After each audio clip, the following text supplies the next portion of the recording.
Hey, y'all, this Mr. Bill. And we were talking about that drive-through window, this part two. And in Matthew chapter 7, verse number 12, it says, "Wherefore all things whatsoever ye would that men should do to you, do ye even to them. This is the law and the prophets." Now, you see, we got to hold the scriptures together.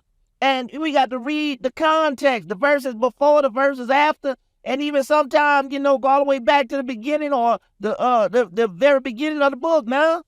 And, if we look at these verses that where Yeshua Jesus is talking, and he's talking about God, his Father, and he's talking about how his Father treat his children and how earthly fathers and parents treat their children now. And so, what he's saying is that we ought to be a mirror of God.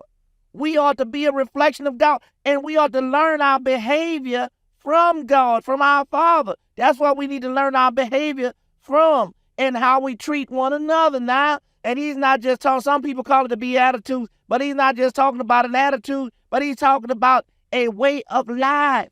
He's talking about a way of being and something that flows from the inside. Now, all this stuff that he's asking us to do should flow from the inside, from our hearts, not from some kind of religious obligation now, because we ain't going to do it if it's that. And so, when we talk about that old drive-through window, you got to realize that is a privilege to be able and a convenience to be able to go stop by somebody's drive-through window and get you something to eat. Now, you ain't even got to cook. But what if that was not there? Why is it that a lot of times humans have to lose something to be able to appreciate what they have?